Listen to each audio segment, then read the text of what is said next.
Hola a todos y a todas. En esta clase vamos a explicar las dos últimas láminas del tema 7. Son dos láminas donde no hay que dibujar, son láminas donde solamente hay que responder a unas preguntas. Así que la explicación lo mismo es un poquito más larga, pero después no vais a tener que dibujar, solamente tenéis que responder las preguntas. Muy bien, vamos primero a nuestra tarea. Como veis, aquí tenemos las dos láminas que vamos a explicar, la lámina 7.10 y la lámina 7.11. Así que, si tenéis las láminas que ya repartí antes de que se cortaran las clases, pues hacéis estas láminas en esas fotocopias, a lápiz. No vaya a ser que os equivoquéis y entonces así lo podéis corregir.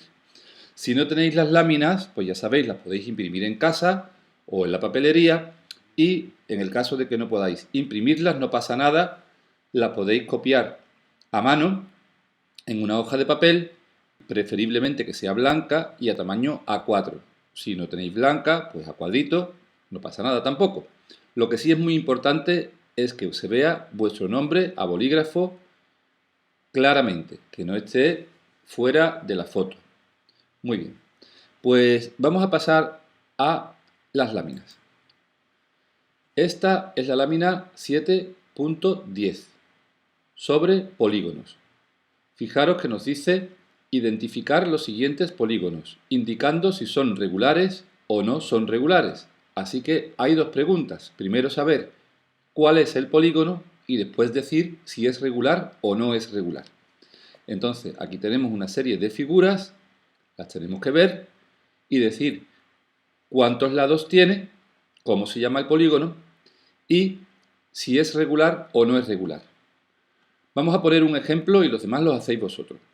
Este de aquí, ¿qué polígono sería? Como tiene 1, 2, 3, 4 y 5 lados, sería un pentágono. Así que arriba pondríamos pentágono. Y abajo tenemos que decir si es regular o no es regular. ¿Cuándo un polígono es regular? Cuando tiene los 5 lados iguales, miden lo mismo y los 5 ángulos también son iguales. En este caso nos damos cuenta de que efectivamente los 5 lados son iguales y los 5 ángulos también son iguales. Así que tendríamos que poner arriba pentágono y abajo regular. Así lo podemos hacer con todos los demás que vemos aquí. Indicar cuál es el nombre del polígono y abajo poner si es regular o no es regular. Muy bien. Para identificar los polígonos podemos mirar estas dos láminas que tenemos aquí.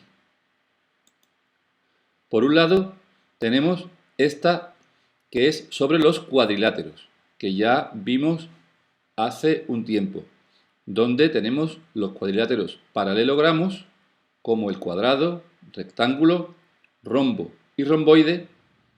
¿En qué se diferencian? Cuadrado, todos los lados iguales y todos los ángulos de 90 grados. Rectángulo, tiene también los ángulos de 90 grados, pero los lados no son iguales. Tiene lado mayor y lado menor. Rombo, tiene los 4 lados iguales. Los lados miden lo mismo. Sin embargo, los ángulos no son iguales. Este y este son iguales, este y este son iguales, pero no son los 4 de 90 grados, como en el cuadrado. Y el romboide es paralelogramo porque este lado es paralelo a este y este es paralelo a este, pero este lado es mayor, este lado es menor y los ángulos son distintos. Este es igual que este y este igual que este. Esos serían los paralelogramos: cuadrado, rectángulo, rombo y romboide. Vamos ahora con los trapecios. Los trapecios se obtienen de los triángulos. Entonces, en este caso tenemos un triángulo rectángulo, porque este ángulo es de 90 grados, y fijaros que a esta base, este lado que tenemos abajo, le hemos hecho una paralela. Y así se ha formado lo que se llama un trapecio rectángulo, que tiene este lado paralelo a este, y en este caso tiene este ángulo que es de 90 grados. Por eso se llama trapecio rectángulo. El trapecio isósceles se obtiene de un triángulo isósceles. A esta base le hemos hecho una paralela y obtenemos un trapecio que es simétrico. Este ángulo es igual que este ángulo es igual que este lado es igual que este, pero esta base es mayor y esta base es menor. B mayúscula, B minúscula. Y por último, el trapecio escaleno.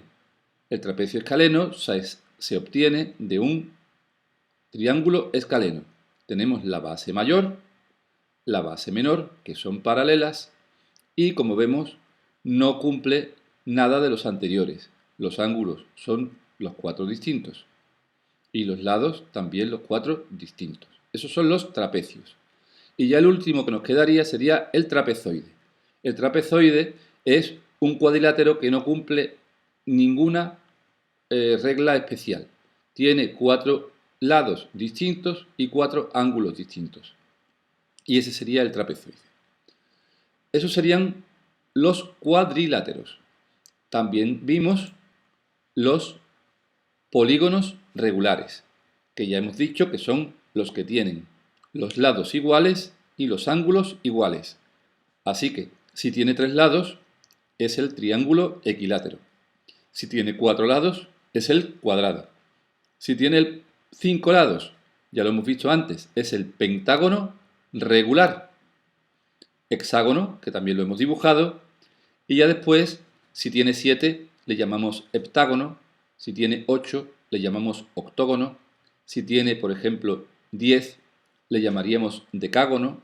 Y si tiene 12, le llamaríamos dodecágono. Si tuviese, por ejemplo, 9, le llamaríamos eneágono. Y si tuviese, por ejemplo, 11, le llamaríamos undecágono. Una vez que hemos visto estas dos imágenes, vamos a pasar a la otra lámina. La lámina 7.11. Aquí tenemos la lámina 7.11. Vamos a la primera pregunta. ¿Cómo se llama el autor del teorema que aplicamos para dividir un segmento en partes iguales? Cuando dividimos el segmento en partes iguales fue en la lámina 7.2. Si buscamos la página del blog llamada Trazados Geométricos Fundamentales, ahí vamos a encontrar en primer lugar los lugares geométricos que vamos a ver dentro de un momentito. Y también vamos a ver aquí el ejercicio 2.4, que era dividir el segmento en partes iguales. Segmento AB en 5 partes iguales. Así que cuando vamos al ejercicio, nos dice aquí: para dividir un segmento en partes iguales se aplica el teorema de Tales. Este teorema seguro que lo habéis visto con vuestro profesor o profesora de matemáticas. Así que seguro que ya lo conocéis. Pues esa sería la respuesta que tenemos que poner. Porque fue Tales de Mileto quien enunció este teorema para dividir segmentos en partes iguales, basado en la proporcionalidad. La siguiente pregunta es la pregunta 2 y 3, que habla sobre los lugares geométricos.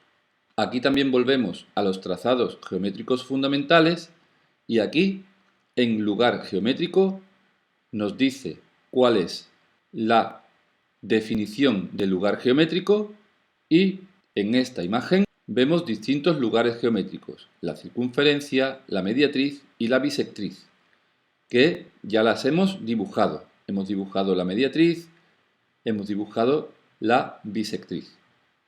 Así que lo leemos, lo entendemos. Por ejemplo, mediatriz es el lugar geométrico de los puntos del plano que equidistan de los extremos de un segmento. ¿Qué significa eso? Mirad, todos los puntos de la mediatriz cumplen una misma condición, y es que están a la misma distancia de A que de B. cualquier punto de la mediatriz está a la misma distancia de A que de B. Cualquier punto de la bisectriz está a la misma distancia de este lado que de este. Cualquier punto de la circunferencia está a la misma distancia de otro punto llamado el centro. Pues eso es un lugar geométrico, un conjunto de puntos los cuales cumplen todos unas mismas condiciones. Fijaros que dice de los puntos del plano. ¿Por qué? Pues porque estas figuras son planas, no tienen volumen, no tienen 3 dimensiones, tienen solamente 2 dimensiones. Si esta circunferencia, en vez de ser una circunferencia, fuera una esfera, entonces ya sí tendría 3 dimensiones. No es lo mismo una circunferencia que una esfera, como si fuera un balón o una pelota o una naranja. Entonces, ¿cuál es la diferencia entre circunferencia y esfera? Pues que, como la circunferencia es plana, es el lugar geométrico de los puntos del plano. Como la esfera es tridimensional, porque tiene forma de pelota o de balón o de naranja, pues entonces diríamos lugar geométrico de los puntos del espacio. Esa es la única diferencia que hay entre circunferencia y esfera. Puntos del plano o puntos del espacio. La última pregunta es la 4 y nos dice: ¿con qué distintas combinaciones de elementos puede definirse un plano? Esta pregunta venía en la lámina 7.01.